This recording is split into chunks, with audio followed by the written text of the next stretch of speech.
Welcome back, everybody. Tobin and Leroy here with you. I was like, wow, I really went to an intangible school. Mr. Brightside. Man. 100,000 people plus singing Mr. Brightside. That is an intangible It's song, cool. too. That's when you know. The intangibles love Mr. Brightside. Yeah. Intangibles love Get What You Give, Mr. Brightside, and the intangibles love Blink-182. They also like You know what else the intangibles love? Mm. Anytime one of them dunks.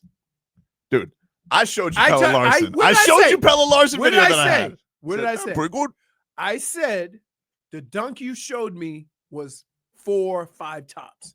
Okay. That did not show that he had hops. The other 2 dunks you showed me. Yep.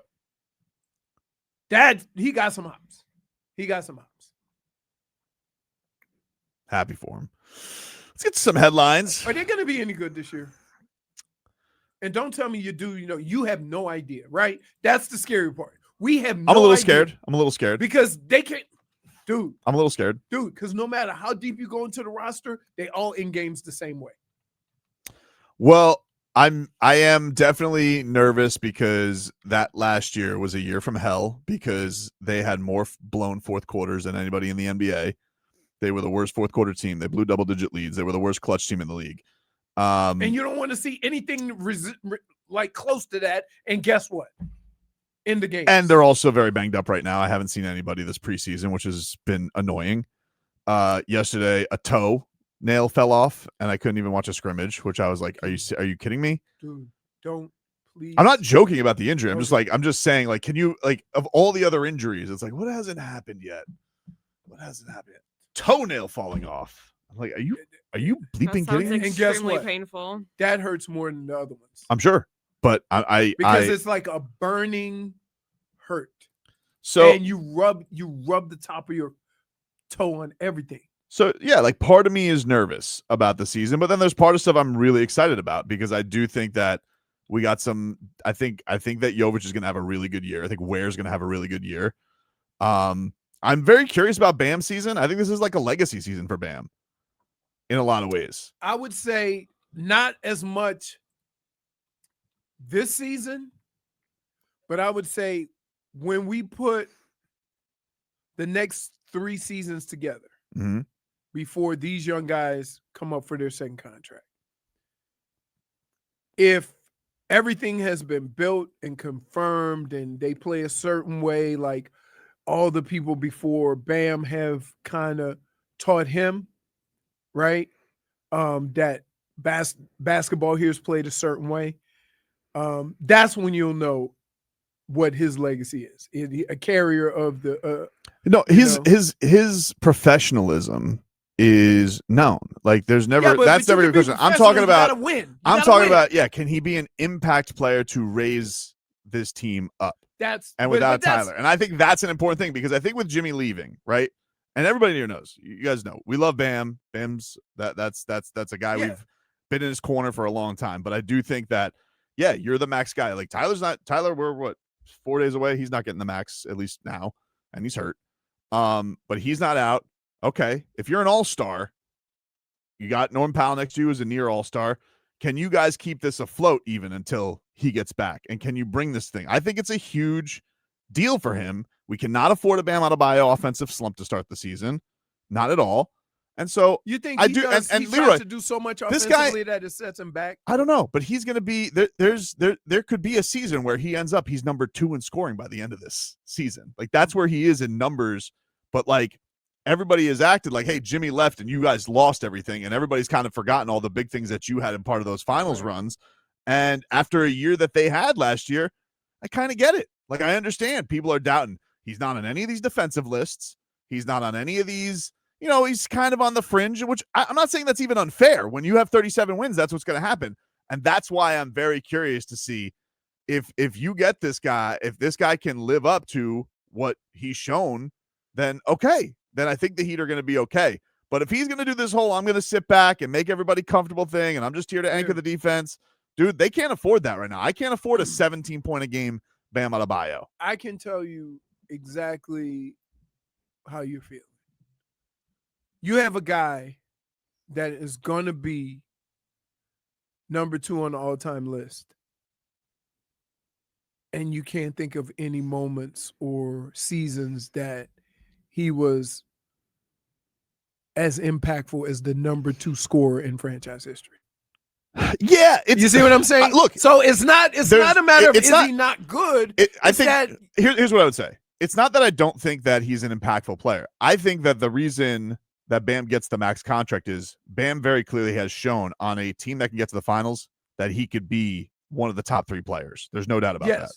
He's never going to be played off in the playoffs. He can guard the best player on the other team, and he's going to provide. But with Jimmy gone now, this is your chance to really be the face of the franchise. And everybody's kind of looking at Tyler and they're saying, well, they don't have Tyler, they're sunk. And like, respectfully, Tyler wasn't there for a lot of those winning drives. You know, he was there for the bubble. But for the other years, you know, he was either played off the floor or they've been knocked in the first round or he was injured.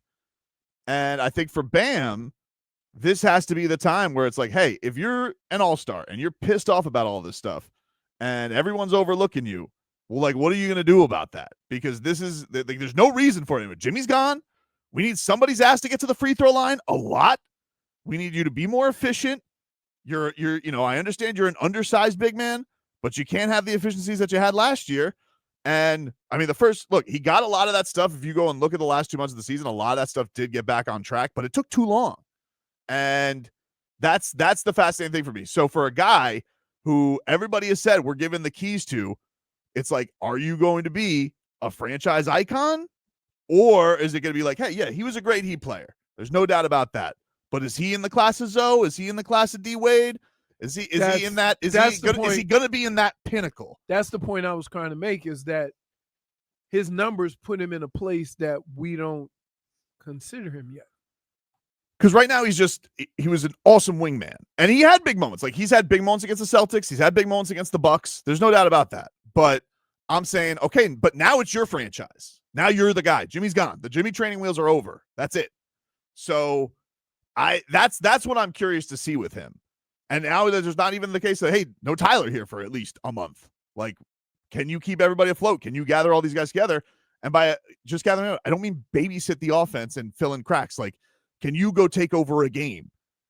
Even if when third quarter comes, can you be one of the guys that say time to turn this around? Right. That's what I'm curious to see. But that's what I mean. It's like he has numbers, but in those numbers, it's hard to find moments where, you know, you would say that guy's the second highest scorer in Heat history. Remember that time when he did this? Remember when he did this? You mentioned 2 moments, and I think with all those guys around him, there's a bunch of moments. And so, but I get it. I get it. We need Bam to like, but here's the thing. There's a fine line between doing that and pushing to do that. True. I want it to just happen. Yeah, I get you. Because if you try too hard to do it, then you have 1 for 15. But that's why I think this team, you know, with Tyler out, like, I'm kind of curious because I feel like, all right, there's really not something that should force it. Like, Bam can handle the ball. Bam is a playmaker. Bam can shoot. There's not going to be anything that takes that away from him. But I can't afford lid on the rim for all those little floaters. And maybe put your head down, get these guys to try and guard you, get to the free throw line. I think that people were kind of excited the last preseason game, even though it sucked. Because he went to the line like 10 times. He's been getting to the line. He's been getting to the line a lot. And I'm not even saying, like, this is not a case of like, he's not like, I am just curious to see where this is with him, because if he can be better than he was last year, I think that he's going to be okay. I think they can have a good season. If we're going to get what we got from him last year, then yeah, I am scared. Then you need outrageous stuff like Nico to be incredible and Kalel to be incredible, because they're going to go through their ups and downs. They're 21 and 22.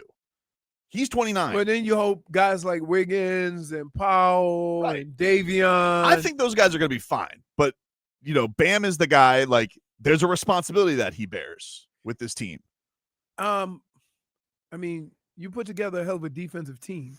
Yeah. Scoring.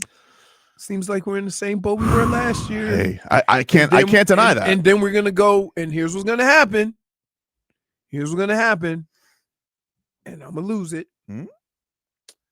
You know, we scored 108 points Our defense has to be better. We got to keep them under that. We scored enough to win. I think Eric Reed told me last. I was talking to him before one of the preseason games, and he told me that I think this is a stat.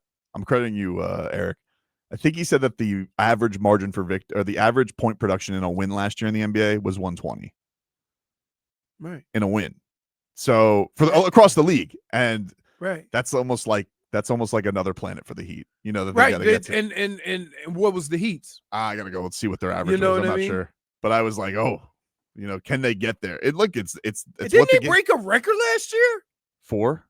Was that last year or the year before they had the most points scored? Given up? No, scored. I think it was the year before. I think when they beat Portland by 60. Yeah, when they had 150 something or whatever. Let's see. Yeah, those were fun days. That was like that 70 point. I did enjoy that stupid Joe. That was Cronin like the beatdown. 70 good. point outburst by the Dolphins. The Heat you last could split year. That up. All the games this year and still not get the Heat last year averaged 110 points. Yeah. The teams below them. The Pelicans, the Sixers, the Wizards, the Magic, who are known as like a really bad offensive team, the Nets, and the Hornets. There you go.